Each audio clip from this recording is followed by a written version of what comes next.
Good morning, everybody. I'm just waiting for people to join the live, and then we will get started with Officer Goodwin, who is ready and raring to go.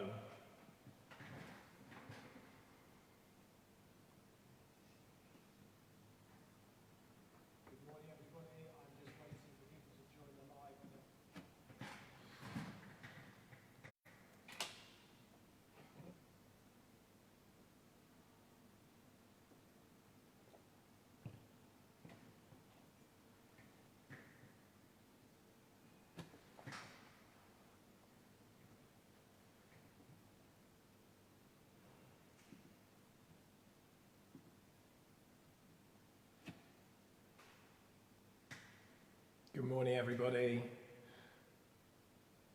Just going to give it a couple of minutes just to let Graham get himself, Officer Goodwin, to get himself ready to go. Just let the last few people join in, and then we'll get started.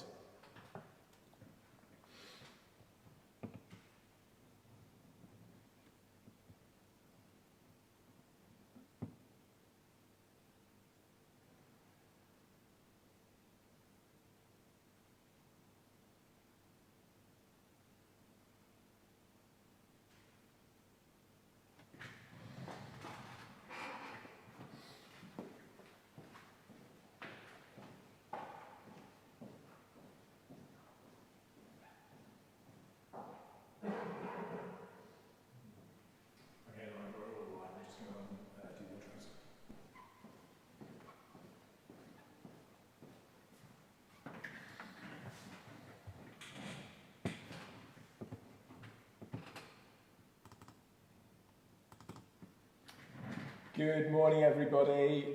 Welcome to Shrewsbury Prison. Welcome to our first live guided tour, interactive through Facebook.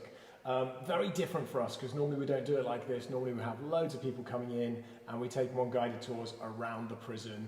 Obviously with them actually here, so it's a bit different for us today, a bit different for our tour guides. And here's how it's going to work. So in a second, I'm going to hand over to Officer Goodwin. He's going to tell you all about A-Wing and different things that have happened in that area. He's going to talk about A-Wing for probably about 15 minutes, and then he's going to move over to where I am right now, to behind me, into C-Wing, and he's going to talk a little bit about C-Wing. And then after that, he's going to go up into the execution room and talk about the execution room and capital punishment over our British history over the last 200 years. Once we've done all of that, he's going to come and sit opposite me over here, and he is going to take some live Q&A. So if you've got questions, do hold on to them. If you could post them when Graham comes to sit down with us, when Officer Goodwin comes to sit down, that'll be really helpful, and then we will feed him those questions and he can answer them for you.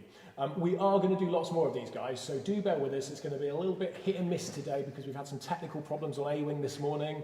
It's a 250-year-old building, so it does give us a few technical issues with cameras and stuff. But we are going to do more of these every single Wednesday going forwards at 11 o'clock. So without further ado, I'm going to see if Officer Goodwin's ready for us, and we will get started. Officer Goodwin, can you hear me?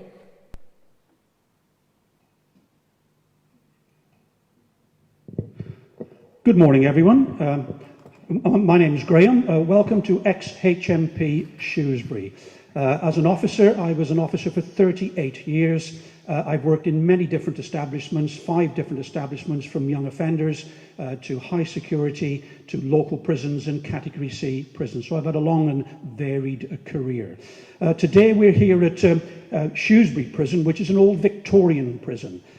Opened in the 1890s, and basically when they designed these prisons, all Victorians had these prisons. They were designed for one man to be in a cell at a time. So it was one man, and it was basically run on what they call a silent regime. There'd be no talking and no association as we understand it today in prisons, of course. So one man. This prison was built for 178 prisoners. But when I came to this establishment, transferred here in 1988, we were on our way, moving our way up to 400, and I think we finally topped out to just under 450, because we were placing 3 prisoners in these cells that were originally designed by the Victorians for one person in these cells. So when they're in these cells, you must remember, up until the mid-90s, there were no toilets, no running water in these cells at all. The only power switch that prisoners had in those cells would be a light switch. So when they came into reception, they were given a little potty, that was their toilet. They were given a bowl to have a strip wash, because prisoners only got, in this prison, 1 shower per week. And they also had a jug to collect cold water, because they didn't have access to any hot drinks in these cells. It took us until the mid-90s to start putting toilets in the cells, and at that point, that's when we came down to 2 men in a cell. And we also put other PowerPoints in. This is when they started introducing TVs for prisoners in cells. They also then give them a kettle so they could access hot drinks behind their cell door. One of the dangers of having a kettle with boiling water is that there are some prisoners that have used them as obviously weapons, and you can imagine the damage that can be done by using boiling water when thrown over either another prisoner or a member of staff. One of the other things that they can do, particularly nasty, would be to put sugar in that water and make it nice and thick and gluey. In prison terms, they call it being napalmed, because if you get hit with that kind of stuff, you can imagine the life-changing injuries that's going to cause. Okay, so here we are on this main wing. They're typical of still many prisons are running that are Victorian in their build. You've got Manchester, Liverpool, Leeds, you've got the London prisons, you've got Swansea, Cardiff, Hull, Durham prisons. They're still operating today in the buildings that look virtually identical to this one. We're a small prison. We only really averaged out at about 350, so many of the things that went on in this prison actually were contained within this wing. Up at the far corner, you might not see it so clearly now, but there are 4 cells up there, and it's called the Segregation Unit. Being a small prison, we didn't need the need for a big independent segregation unit. I've just been told that we've lost the camera feed, so I think we'll just have to sit back and pretend you're listening to a good old radio like the good old days before TV. So the segregation unit in Shrewsbury only had 4 cells, and this is where prisoners, if they've broken the rules within the prison, basically we would report them, governors would do an adjudication and then decide whether that prisoner is going to spend time in the segregation under what we used to call CC, Cellular Confinement. And that normally could be anywhere from 3 days up to a number of weeks, depending on the prisoner, depending on the offence that's been committed. Also on A wing, you'll find there'll be on many wings in most of our prisons now, we have special cells. They're called constant watch cells. There are prisoners who come into prison that do struggle with the prison sentence. They may have severe mental health issues when they come to prison. They may develop them while they're in prison, or they may have tendency when life is getting too much of a struggle for them, either inside or from problems outside, where they do make attempts to seriously harm themselves. So the constant watch is a place where, if need be, we can actually place those prisoners in there where they will be watched on a constant basis. When I say constant, I mean 24 hours a day, every single day, for as long as that takes, that we can get this prisoner back into a position where we can get them back onto what we call normal location, where they can interact and carry on normally and stuff like that. The other cells that are around here, they're all identical, basically. So the things that we have to do on a place like A-wing, we have to do some conversions. We've got 2 cells converted, and they're known as the MDT suite. Mandatory drug testing. That takes place in all our prisons. It came out originally in the sort of early 90s, about 93, 94. All prisoners may be liable on a random selection from a computer to be mandatory drug tested. Mandatory drug testing. We also run a voluntary scheme in there for any prisoners who decide and they want to do something about their drug addiction. Some do, some don't. Some are successful, some aren't. I suppose that's human nature as you see it. So you can imagine the days when we used to have prisoners in here when there were no toilets in cells. Slopping out was a common term, and not the most pleasant of experiences for them or for anyone else inside the prison. So in the morning, probably the big time for slopping out, these prisoners would all be coming out, going to what we call recessed areas. This is where they could throw away their toilet, whether it be all their toilet stuff, and they could also swill them out. They could collect water, get hot water into a bowl to go back to the cells to have themselves a strip wash, and then after that, Tory make their way out to the workshops at the appropriate times. Yeah, this is a 4-storey building, quite a big wing really. We held on average up to nearly 350 when we were putting 3 prisoners in a cell. So there are 4 landings, see, virtually identical to look at when you get inside of it. When I first come to this prison originally, there was no such thing as association. And we didn't really introduce association where prisoners are allowed out of their cells to mix with each other, go to the showers, clean their cells, find out things, do whatever, and play on some of the games that we used to have, like football tables and snooker tables and table tennis tables and the such like. Basically, it was, if they weren't working, some prisoners were caught up with what they call the old 23-hour bang-up. Now, we have to appreciate today, under the conditions we're under now, with the coronavirus spreading, prisoners are spending a lot more time in their cells because the workshops would have been closed, visits have been stopped, and exercise may be very, very limited, and getting prisoners out in a safe way to go to the showers. So we're really sort of back to the 1960s and 70s where prisoners spent lots of times in their cells. The benefit today is that prisoners now have TVs in their cells, and they have done since about the mid-90s, so that at least there's something to occupy them throughout the day. There are many prisons being built today and many prisons being converted where we're placing telephones in the prisoner's cell where they can access the phones so they can keep in touch with their families. And that's probably very important at this particular time that we're going through at the moment. Phones can be monitored, they are monitored, and we do have control. Prisoners are not allowed just to dial and phone anybody that they feel that they fancy chatting to. So there are limited numbers which will be checked, and they're allowed to access them. And prisoners do pay for the calls that they use in the cell.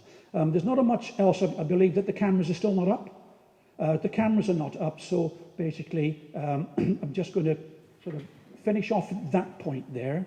Hopefully I've given you just a very basic outlook from normally the tours that I run are running over 2 hours, so it would be a lot more detail and we would be looking at a lot more things. So it gives you a little bit of an overview of the basics. I'm now going to make my way across to C Wing, where I believe the cameras are working, so I will be able to point out some of those things that I would have pointed out here on A Wing. So I'll see you now in literally less than 1 minute. Okay, ladies and gents, let me just come back up onto my camera. I do apologise for the camera going down. I did pre-warn that. Unfortunately, on A-Wing, we're just having a few glitches. It is a very old building. It has got some of the walls are 2.5, 3 feet thick in places. So unfortunately, we do lose signal every now and again, which is what's happened. But everything in C-Wing, Graham's about to come through a door behind me and join us. You will be able to see and hear and interact clearly. So apologies for that happening. Also, I've just noticed through some of the comments that we've had some spamming onto our actual event page. Sorry, they're just radioing me to say they're on the way. We've seen had some spamming on the event page, for which we do apologise, and we will sort that out for next week. Absolutely, this is definitely not a chargeable event. It is free. It is obviously streaming live, and I can hear footsteps from Officer Goodwin. I can see him at the long end of the landing, and he's going to appear behind me, obviously keeping his 2 meters. Perfect. There he is. Sure. I'm stuck with that, unfortunately. Okay, thanks. I'm standing on C Wing now. It's a much smaller wing. Hold on, Graham. Let me just get your sound up, Graham. Hold on. Go on. Shrewsbury. One more. Shrewsbury. 1, 2. I'm testing the phones now for anyone that can hear this. It is live and unscripted and unrehearsed, as you can well see from now. Yeah, this is another small wing that I'm standing on now. Shrewsbury being quite a small prison by standards.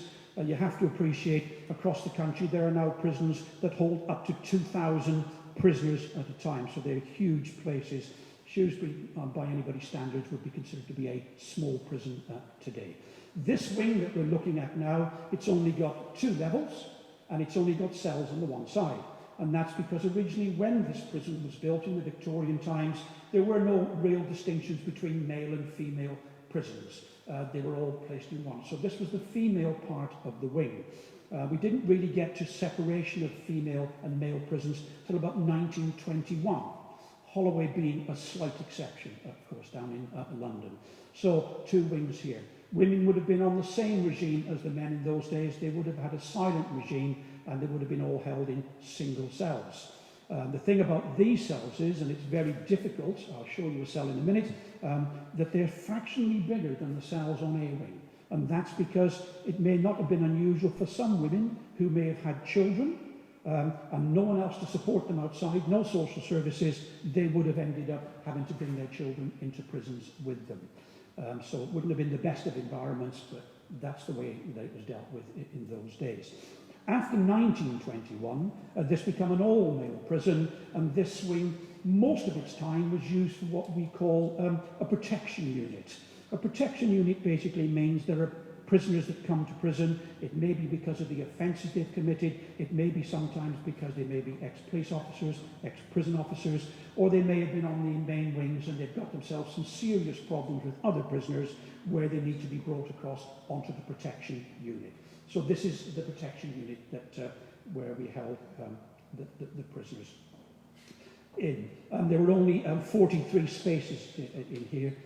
So it's mostly been used. We did have young offenders here for some time. When I first came here in 1988, we were keeping young offenders in these prisons, certainly up until they built a prison called Brinsford, which is in the Midlands, and that was opened in, I think, 1990. So they then took all young offenders out of adult prisons.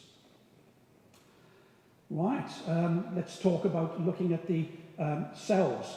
When I talked about the Victorian prison, of course, we're built on top of an old Georgian prison. And that was a prison that was built and operated from the 1790s right the way up until the 1890s, until they built the Victorian prison. So standing right underneath my feet, and underneath my feet when I was on A-wing, are the remains of the old Victorian prison that still sits underneath us.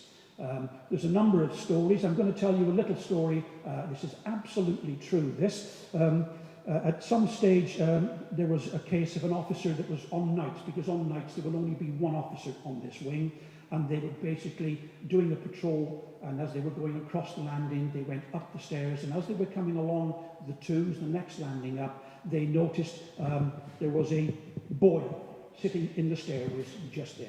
So they saw this boy sitting in the stairs. Now you can imagine that actually freaked out the staff member quite seriously, to a point where they refused point blank to ever come back and work on this wing during the night.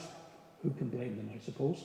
We're not quite sure where that come from, because when we did some more investigations and started to discover more about the Victorian and then the Georgian prison that sits below us, we found out some great information, because in this area here where I'm standing, below us and built up along here, was the old part of the Georgian building. And we do know this is where they held women and children awaiting deportation to the Australian colonies. And on the other side of the prison, they held the men waiting for the deportation to the Australian colonies over there. Now, in the Georgian prison, inside this prison, we also had a workhouse. And it was sitting at the back behind where the cameras are now. So the workhouse was there, and prisoners were classified in the Georgian times by their status. So they had first-class prisoners, second-class prisoners, third-class prisoners, they had debtors, and they also had the workhouse inside the prison. So coming to the workhouse in those days was a little better, probably no better at all than actually going to prison anyway. I'm going to want to show you a cell at this moment in time. I don't know whether we've got a camera on the cell. Yeah. And I'll... You beat me to it. I was just about to say to people, would they like to see Graham in a cell? But you've beaten me to it. So we will get you up into cell 203, Graham, if you head on up. Okay, ladies and gents, so Graham he's just run up the stairs, which we don't normally see him do anymore. I thought those days were long behind him. So he is heading up into the cell upstairs. We'll just fire that camera up in a second. He is. So Graham is entering cell 203, which is commonly regarded as our most haunted cell in the prison, and he's going to run you through that one. So let me just find some. Can you hear me, folks? Got you loud and clear, Graham. Okay, hear me now. I'm standing, this is the same as A-wing. They're typical cells. This is how they were built to one standard. Obviously, in the Victorian times, this would have been a single cell. There would have been one old wooden bed, probably a bit of a wooden table, a bucket for a toilet, and possibly somewhere to have a bit of a wash. But there wouldn't have been sinks and stuff like that in these cells. If you look at modern cells, even in Shrewsbury, this cell would be equipped today with a TV in the corner. Prisoners are allowed to have radios. Some of them have got CD players, and obviously a kettle to boil, to make hot drinks and things like that. If you go to a modern prison, if you think about somewhere like Wrexham, and you think about places like Oakwood, which are really the newest prisons that we've got, inside the cells there, they have showers, they have TVs, they have telephones, and some of them even have what they call like laptops, where they can access prison information, they can do applications online, they can order their meals basically through the system rather than having to fill out reams and reams and reams of paperwork. I'm actually standing in cell 203, and the thing about cell 203 is there is another story, and it's going back way in time, before my time in this prison, where there's the story of the female grey ghost-like figure that has been seen walking out of this cell, stepping over down the landings and out to the door at the far end of the wing, which leads down to where the execution area is. We do know in history there have been 4 women that have been hanged at Shrewsbury Prison way back in time. So this is the cell. They are what they are. People say, oh, you know, the reality is perhaps you could spend a weekend in one of these, perhaps you could spend a month. The reality is some people are having to spend years and years in these prisons, in these small confined spaces. So by the very nature of this confined space, there is pressure. Pressure builds in prisons, and I'd be a liar if I didn't say that, and those issues sometimes spill out onto the landings, they spill out amongst other prisoners, but that's the way we're a prison that's overcrowded at the moment in the country, so it's what it is. We're going to move on now. I want to make a move towards the execution room now and just tell you a little bit about executions that took place in Shrewsbury and a little bit of an oversight to the things that took place. So if you'd just like to bear with me and go back to Joel for 1 minute, I'll meet you again. Perfect. So that was Graham in cell 203. He's been doing this for years as a prison officer, as he said at the beginning, so he has no fear of spirits and stuff like that wandering around the buildings. If you've been tuning into, it's so loud above me, if you've been tuning into our lives in the evenings on Friday and Saturday nights with myself, Lauren and Stacey, where we go around the prison and we look at the more eerie and paranormal side of the jail, then you will see that certainly I'm nowhere near as brave as Mr. Goodwin is. He's now heading over to the execution room. He'll give me a shout when he's there and when he's ready. And we're flying through it today. Apologies about the little tech issue we had on A-Wing. Oh, I can hear him connecting. We are planning on doing some more of these, like I say, every Wednesday at 11 o'clock. But the way we're going to do it going forwards, we want to do a bit of everything today, is we're going to fix Graham, or Officer Goodwin, I should say, into a specific area. So next Wednesday, he's going to do about 20 minutes to half an hour inside a cell. It's a dressed cell, exactly how it looked when it was open as a prison in 2013. And he's going to walk us through all the different things you would see in a cell, all the different things that prisoners would get. He's going to show some of the inventive things that they would have created in the cells, and he's also going to show us how officers would have done their checks, how they would have checked for contraband, and how they would have checked to make sure that prisoners weren't doing things they shouldn't be doing. But I can hear him in my ear, and I believe he's ready. Are you ready in the execution room, Mr. Goodwin? Hi, again. Here we are. We step now into the old execution room. The reason why you're looking at this now and you see it boxed in, it's only because of safety. Because there have been occasions where we found on Facebook pages that there have been photographs of children with their head through nooses and photographs taken. Now, while this is built to be safe, and the ropes wouldn't do anything harmful because they're built to collapse straight away. However, it's just not, we don't think it was in good taste to have photographs on Facebook of of people with their heads through nooses. We have to bear in mind that people have lost their lives here. They've paid their penalty, the ultimate penalty for their crimes in this room. There's a condemned man cell which you can't see at the moment, but it's just sitting behind where the camera is. And a prisoner would spend roughly about the last 2 weeks, perhaps 2.5 weeks of their time in the condemned man cell. They'd have no contact with other prisoners. And in that cell, while they were in there, they would also have 2 prison officers on a 24-hour basis. Those officers are there for a number of reasons. One would be to make sure the prisoner doesn't try to preempt an execution by taking their own lives. And the other one was to preoccupy the prisoner. There isn't much else for them to be thinking about. It's about preoccupation. They want this to go as smoothly and as quietly and as easily as possible. Executioners used to come into the prison the day before prison, 2 executioners, and once they were in the prison, they used to stay in the prison until the job was done the next morning. They've got things to be doing. They're going to be checking the trapdoors to make sure the trapdoors are working properly. They're going to be testing the ropes to make sure the ropes are in good condition. And when they've got all that done, they're then going to set the rope, what they call the noose, at the right appropriate height. And there's a chart that they used to work off, because it depends on the weight of a prisoner, it depends on their height, it depends on the strength of their neck about the weight, the height that you're going to set the drop at. Executioners could also make slight adjustments based on the strength of a prisoner's neck, whether they got strong necks, weak necks, because it can make the difference. Even an inch, and you get it wrong, it can make the difference between decapitation or strangulation. And their job was to execute men quickly and humanely. Once they've prepared all that and they're happy, they would go off to bed. There were rooms kept in the prison for them to sleep overnight. They'd wake up in the morning, do one final check of all this, and then wait till the stroke of 8 o'clock.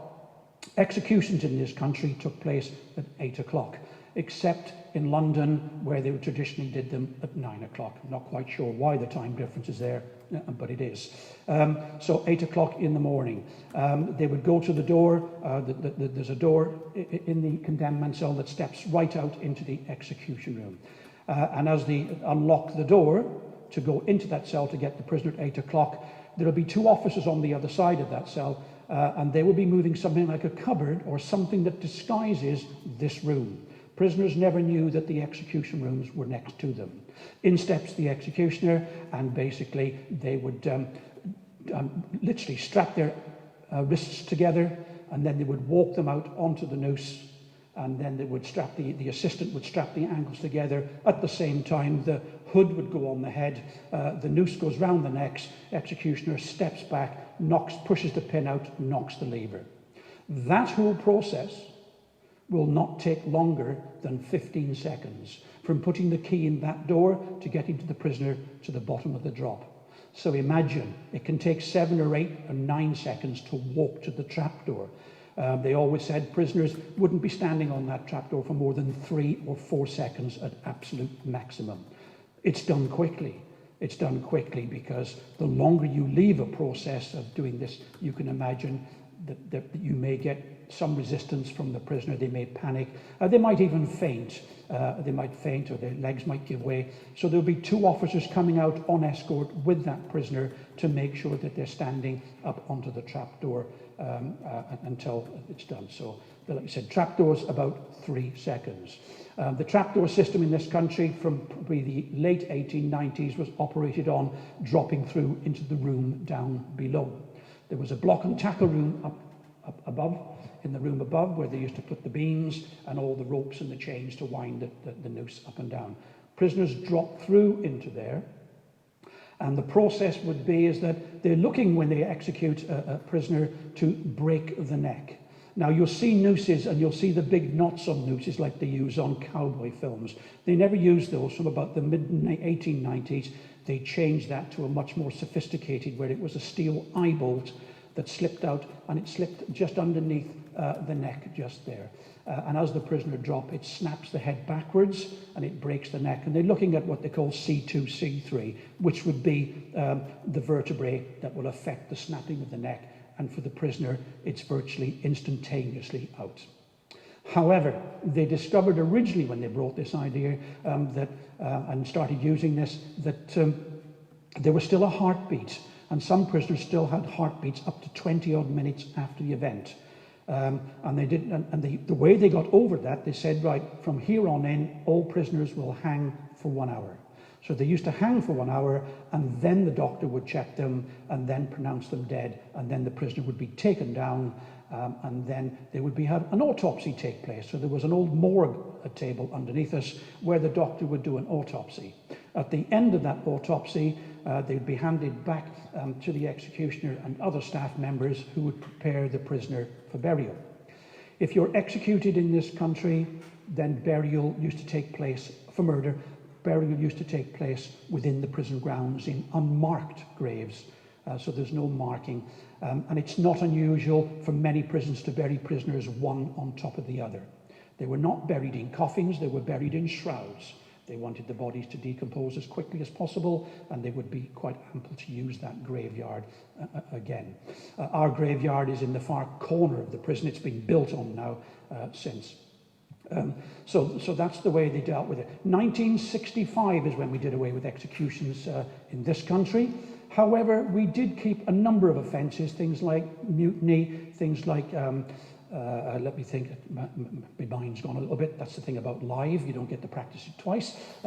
You've got things like piracy on the high seas, arson in naval dockyards, and they kept those offences and got rid of them bit piecemeal. Some got rid of in 1971, they got rid of some in 1981, but we still had a couple of offences that you could still be hanged for right the way up until 1998, when it was finally taken off the statute books altogether. I think I'm going to leave it there. There's a lot more I could tell you about executioners, who they were. Albert Pierrepoint was probably the most infamous of them all, for good reason. He executed more than probably any of the others. They say, and the figures show, that 433 men and 17 women. His big tally came from 200 of those were done during the Second World War, or just after the Second World War, at the Nuremberg trials, and he also executed American servicemen down in Shepton Mallet prison, which is our sister prison down the other side of Bristol. So he went down there to execute American soldiers when they were over here during the Second World War.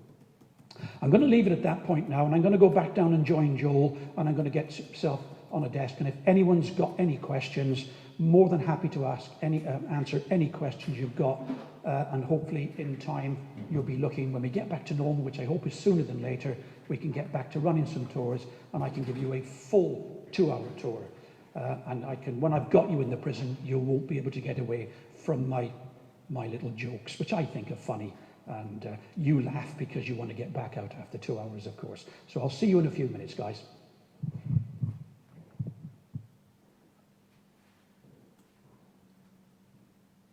Oh, brilliant. Thank you very much, Officer Goodwin. He is just coming down to join me right now. So in a second, he will be here with me. I'm just going to change the camera so you can see. There we go. So in a second, Officer Goodwin will be down here. I'm going to put him over the other side of the table from me. He is going to sit there and he is going to be able to answer your questions. So if you have any questions, please do start to post them. I am scrolling through the comments, so I will try and get to as many of them as I possibly can. What we don't get to, we will obviously be able to see in future. Here he comes, you can see him behind me. Again, he's still running. He's still running. That side of the table, please, sir. Did you bring a microphone with you? No. Do you want to grab the one out of 203? Bring me your microphone, please. I love the demand. I said please. You did say please. Can you still hear me? I can hear you, but we'll get you on a mic so we can make sure we can hear you quick. Unfortunately, I've only got your face in front of me at the moment. You have, and what you can see there is what they can see on the screen. Oh, so, oh dear. But I will switch it in a second.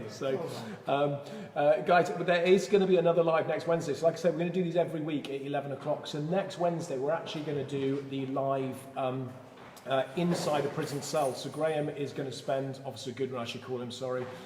He is going to spend 30 minutes inside a prison cell, talking you through the prison cell, it's that one there, talking you through a prison cell, how it looks, how prisoners would have lived inside there. He will be able to show you things like how they did their checks, how they would search for contraband, and then again he'll do another live Q&A. So I've posted the event on our Facebook page. You can see it in the comments. I've pinned it to the top. If you want to join that event, please do. We have turned off comments on that event because we had a lot of spamming on this one, so we'll turn off comments, but we'll obviously keep connected with you via the pages. So I'm just going to fire you back up. Yeah, you find that Lawrence on the stair. So Graham, I'm going to put this camera on to you. There is one of our marketing team has just appeared behind you, so I'm going to ask her to go the other way. Sorry guys, we're obviously maintaining social distancing as well. As you can see, our site manager over there, Lauren. Graham's obviously there, so let's get you on, Graham. Okay, perfect. Right, I'm going to start looking at questions. Mr. G, can you just give me a sound check? Absolutely. You hear me fine? Go on, one more. I'll do the old 1 2 1 2. I could burst into song, but I don't want you to lose anybody, all your audience that are out. Just move that mic a little bit closer to you. Picking me up a little better now? No. It's very technical, this process. Just one more for me. Testing, 1 2 1 2. Go on. You haven't switched it off by accident, have you? No, I'm trying to figure out why it's not working. Go on. Hear me? I'm still here. Raring to go. That's better. A bit closer. Move the mic, sorry, a bit closer to you. I do apologise. We will get this all sorted for next year, for next week. BBC don't have these problems. The BBC have a slightly bigger budget than we have, Mr. G. I know, we pay for it. Yeah. Okay, let's have a quick look. Okay, here's one straight into the thick of it. Do you think they should bring back executions like they do in the USA? Well, that's a controversial one to start with. In actual fact, in the United States of America, not all states actually have the execution. I believe about 33 states in America still carry the execution, and the others don't. Do I think it should be brought back? It's one of the things about executions are that they found, and I've done this through some research, is that executions do not prevent or deter people from committing murder. The reality of that situation is, if that were true and we were executing prisoners, they would stop doing it, and people wouldn't be committing murder. You have to remember the vast majority of people that commit murders or kill somebody, it's done in the moment. It's done right there in the moment. It may be under the influence of drugs, alcohol, or some extreme emotional thing. There are still, fortunately, in this country, very few what they call pre-planned, premeditated murders taking place. There are still there, of course, but in general, the majority of prisoners that are serving life sentences for murder, it's done in the moment. So I don't think that is. Now, there's a question to be asked there. You might say, but it's a suitable punishment for the crime that's been committed. But then there's a whole ethical and moral value that needs to be taken. I'm not going to get involved in that because it is long and complicated about the morality of whether we are entitled to take another life in retribution for what they've done, or should we keep them in prison for 40 or 50 years at huge costs, of course, because if you think of people like Ian Brady, Charlie Bronson, and people Reggie Kray, all three of whom I bumped into while I was in Gartree Prison some years ago, people might say, well, why should we spend millions of pounds keeping them there to no particular value? It's a really complicated question, so I'm not going to get involved in that. There is lots of questions coming through about execution, so I'll pick up on some of them, but I'm going to try and move through. Just a couple of quick ones that people are picking up that I can answer very quickly.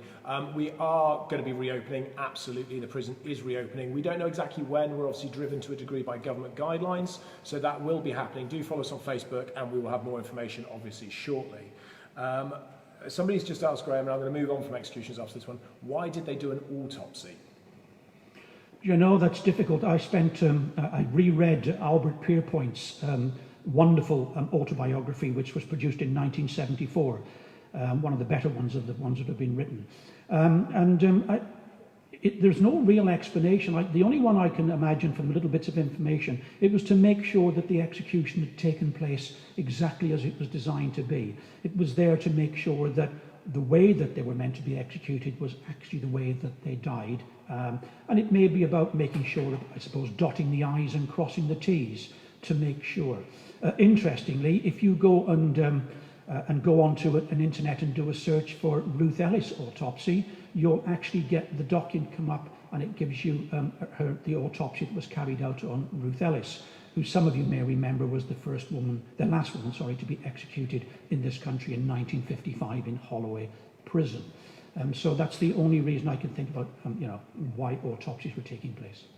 There's some brilliant questions. Thank you, Officer Goodwin. There's some brilliant questions coming about rehabilitation. One that's just come in is, what are the changes that you've seen, and what is the biggest change you've seen in your 35-year career in the prison service that has made the biggest impact, they've asked, in terms of prisoners and for prison officers? Wow, such big questions. It is, I know. If I'd have known that, I'd have had this pre-recorded. I promise. No, the reality is, when I first joined the service in 1977, I went to work at a Borstal, and there are lots of stories about that prisons were just locked up for 23 hours a day. In actual fact, even in Shrewsbury Prison through the 1960s, they had workshops, they had trade officers who were there to train and teach prison. There was some education taking place, so it was all there. The only difference is it was wrapped around a much stricter regime. When I came to this prison, as I said, there was no association. Prisoners came out and went to work, went to education. So they were doing all that for a long time. Then the emphasis came on sort of probably different kinds of rehabilitation. Not only were they hopefully doing some kind of vocational training, educational training, they were also then starting to look at things like what they call cognitive behavioural treatment. In other words, thinking skills about how prisoners think and how we all think, I suppose, and our emotions and what causes us to behave the way we do. And there are the money management courses, there are drugs awareness courses, there's anger management courses. So we've moved along and done more and more of the rehabilitation. I suppose the question is, how do we do that and keep it in a safe, secure environment and keep security at its top level? And talking about rehabilitation, loads of questions coming through. In fairness, I think possibly from maybe a couple of ex-prisoners by the looks of things, but people are asking whether you think that more modern prisons, like Wrexham, which takes a little bit more of a relaxed approach, is what someone's asked, is better than Shrewsbury, for example, the way that the Victorian jails and the way that you used to obviously operate in jails, whether the more modern system is better now, so whether prisons are better now basically than they were previously. Well, you have to remember at this moment we've got four sort of standards of prison. We have what they call the high security prisons, which will keep prisoners who are serving long times. They might be what they call high security category B prisons. We'll also keep a number of what they call category A prisoners in those prisons, and they'll be dispersed amongst 9 high security prisons in the country, where escape must be made impossible because these are high risk, very, very high risk prisoners. Terrorists and all those kind of people that we all know of and seen on TV, where escape must be made impossible. Then you've got the standard Cat B. All local prisons, those that hold prisoners for remand, going back and forth to courts and starting their sentence off, will end up in a Category B prison. And if they get a sentence and come back to us as Cat B, our job is then to reallocate them out to a more appropriate prison.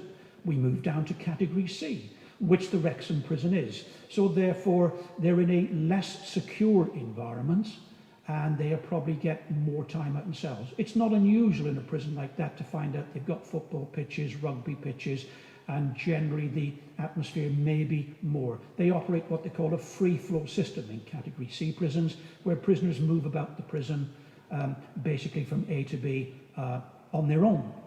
Unlike Category Bs, where prisoners are nearly always escorted everywhere. And then you've got Category D prisons.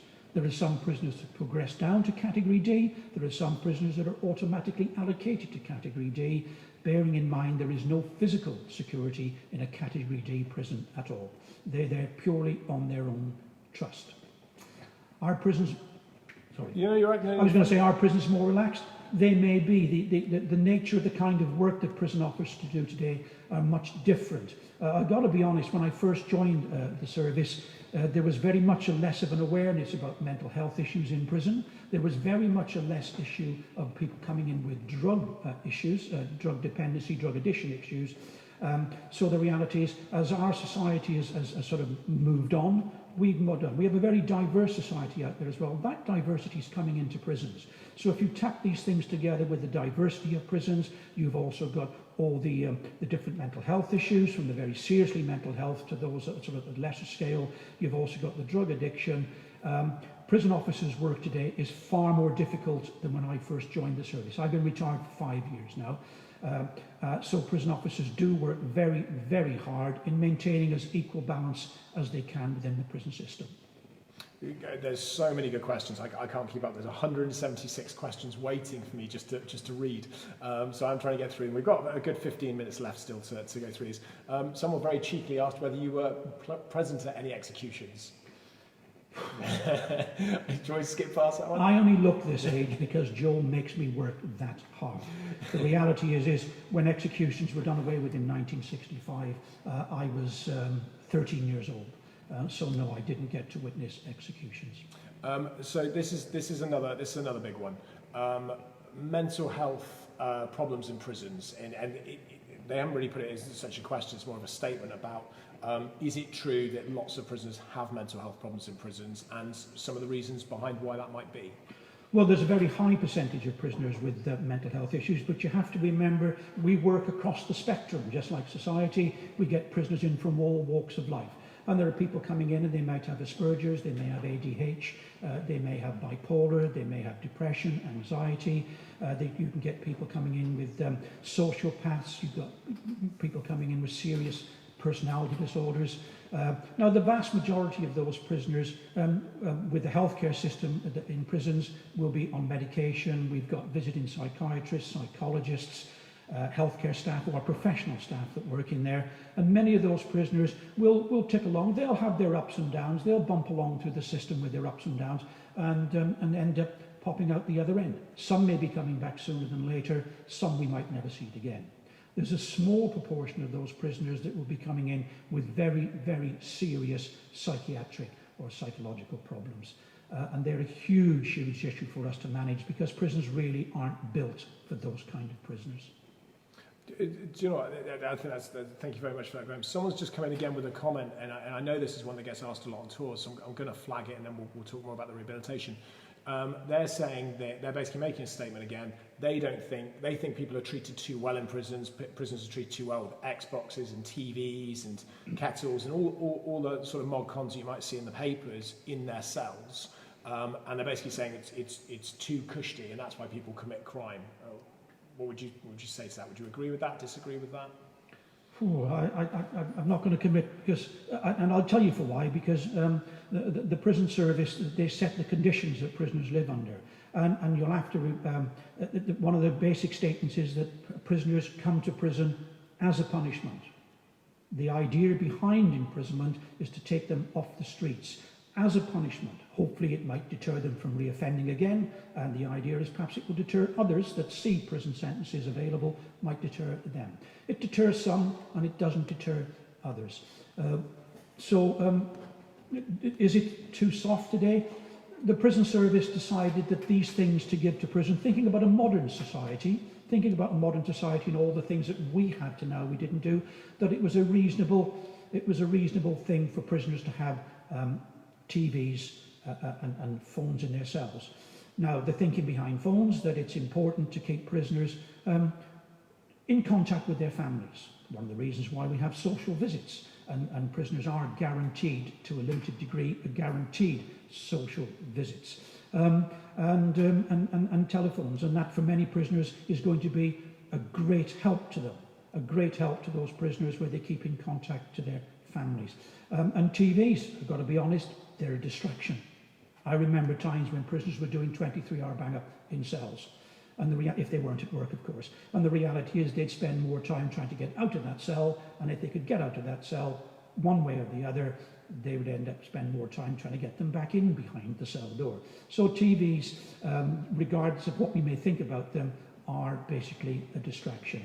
You must remember at this moment in time, with prisoners under lockdown because of COVID-19, that TV is probably going to be a godsend because it's a distraction, as it is for many people that are stuck in their homes.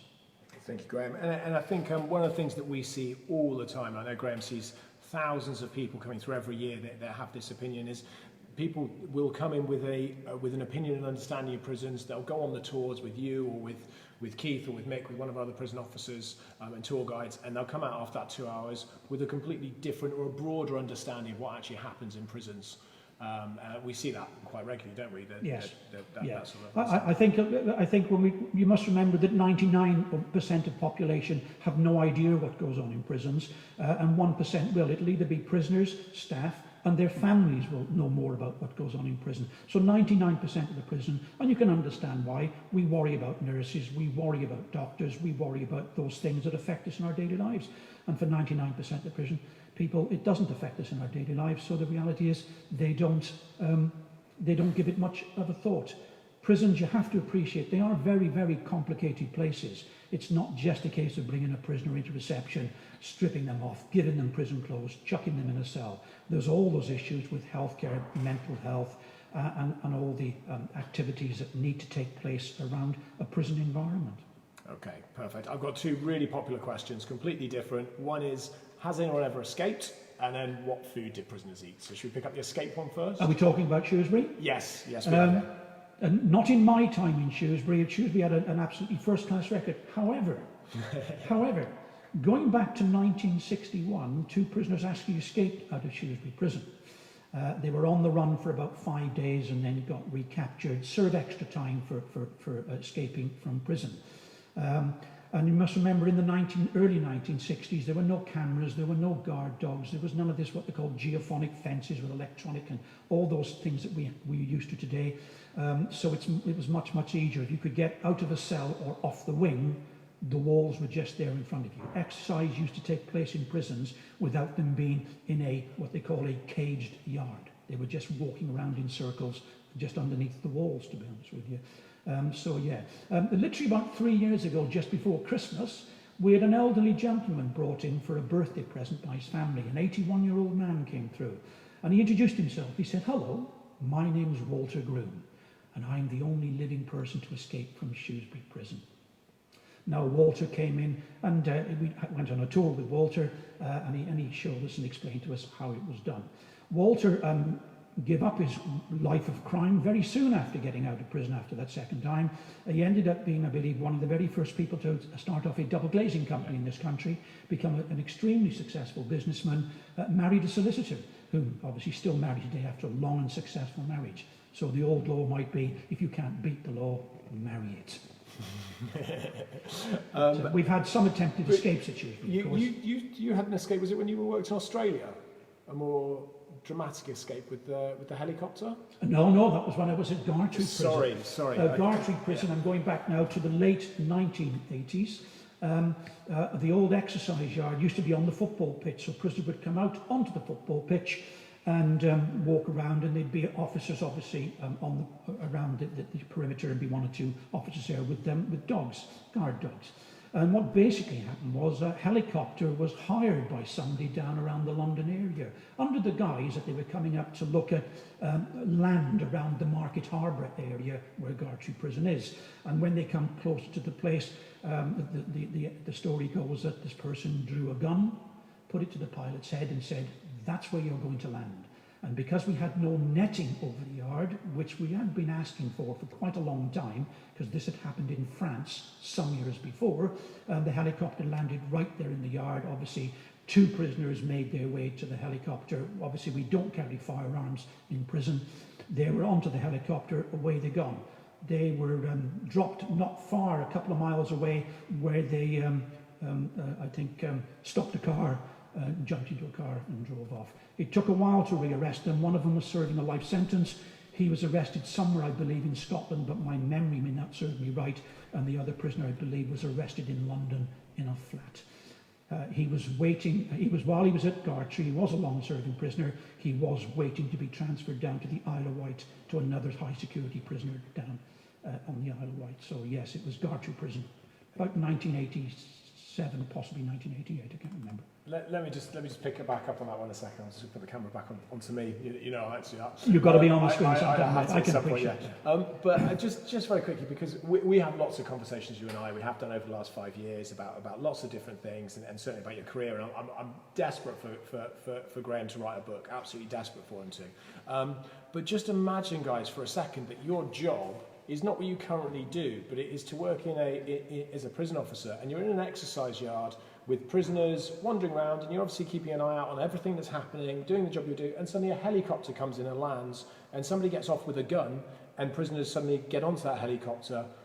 I mean, that is a daily life, because you talk about it just as if it's just second nature because you've done it. But for people like myself and people listening, that is just that is an extreme world to live in, where potentially that sort of thing can happen. Well, of course, but I suppose the longer you're in this job, the more things that you see. It's a bit like all things, you do become a little bit more accustomed to it, so it becomes a normal environment for me.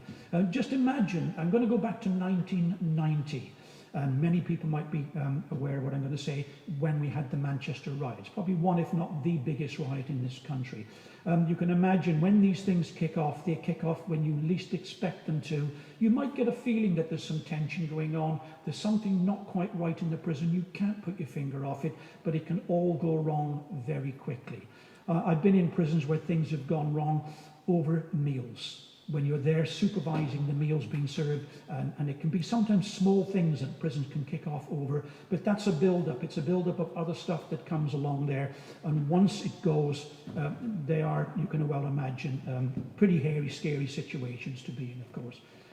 But you do, I suppose, they just become part and parcel of your job, and the more that it happens. One of the things I will say about that, one of the things that do affect officers, and it affects other prisoners as well, of course, is when some prisoners do, they do take their own lives or attempt to take their own lives, and we have to be involved going into those cells to get those. They are extremely distressing situations to be in, and they do affect all of us in different ways. We all deal with those things in different ways, but they are extremely stressful situations to have to manage. But that's the job. That's part of the situation that we live in. And sometimes we just, I don't know, we sort of shut it off and just go on with it. We just get on with it. Yeah, it sounds sad, and it sounds a little bit cruel, but I don't mean it in that way. It's what it is. You can't survive. You just have to survive the best way you know how, when you come across these things. And I think we'll probably pick up more next week on things that happen inside the cells, and we'll probably touch more on suicides. It's a very delicate subject. It's a is, very sensitive I want to be aware subject. that we've got perhaps a young audience out there Absolutely. too. So and also, I know we've got a lot of people that have got family members, husbands, brothers, sons in prison at the moment. So it's a very delicate subject, one we treat with the utmost respect, and especially when we do our tours. But we'll probably cover a little bit more of that next week, because we'll be in a prison cell. I want to make sure we finish on something a little bit lighter, a little bit easier. But people are definitely asking, what did prisoners eat?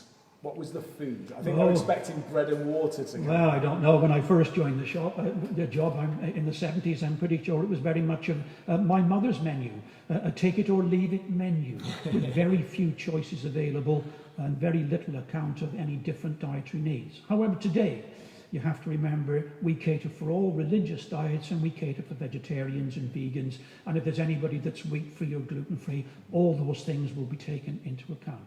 So any one meal, particularly lunchtime and the evening meal, you might see 8 choices.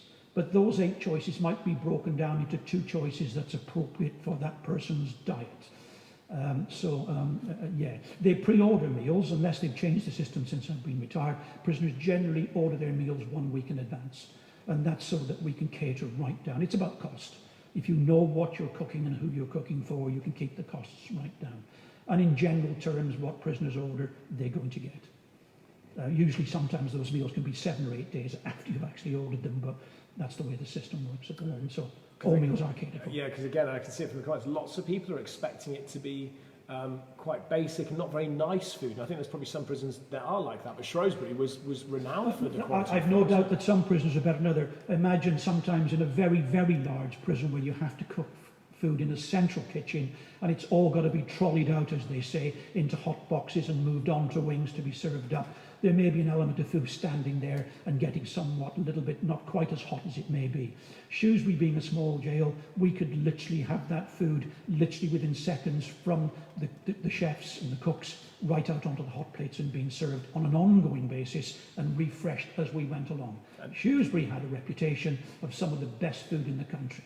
I've spoken to many prisoners, ex-prisoners, who have come on visits. I still speak and see many prisoners out on the streets, the local lads on the streets. Steve's just commented. Yeah, one thing about Shrewsbury, boss, that you could always say there was nothing wrong with the food. The food was good grub.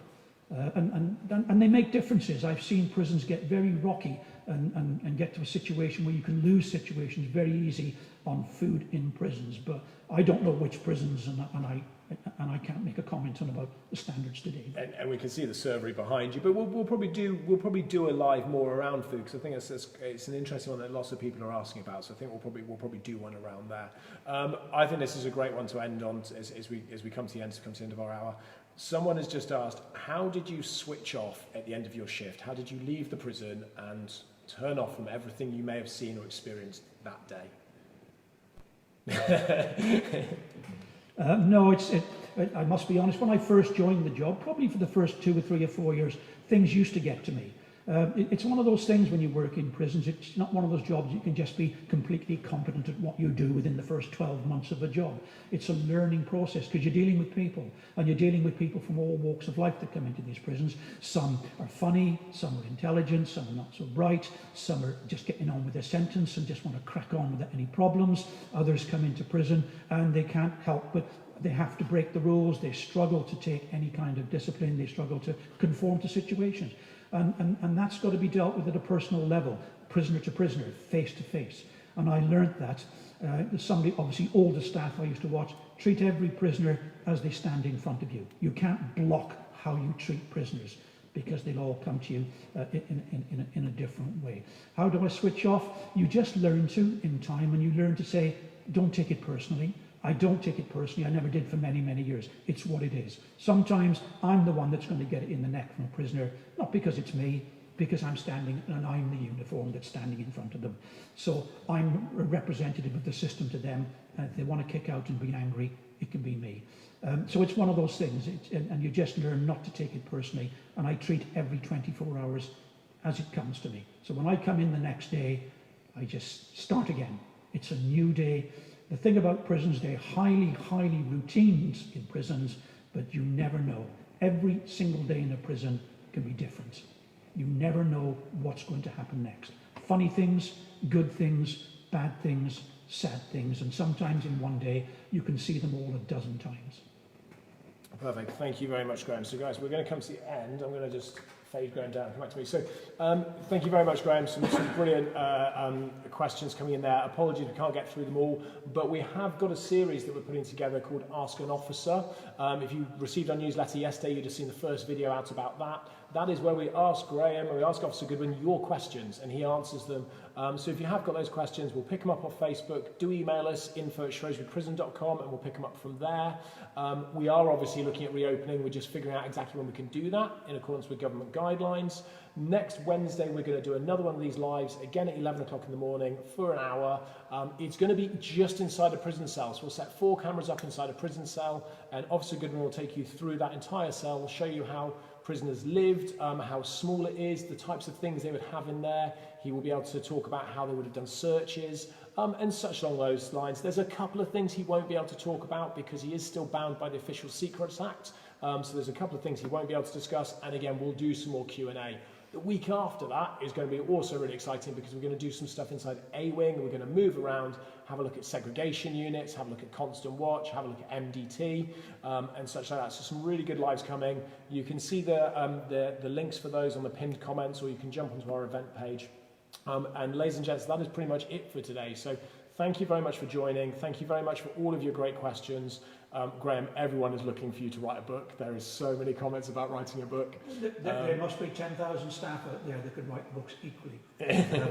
You know, I'm not unique in my experience. It's an experience that, you know, we all get through one way or the other at some stage in our careers. Well, I will continue to keep pressing Graham to see if I can get him to start on a book. But thank you very much, ladies and gents, boys and girls, and those of you who are tuned in. If you are tuning in for next week, please do share the event. It'll be fantastic again for home educators as well, and for people doing crime and punishment and such like that.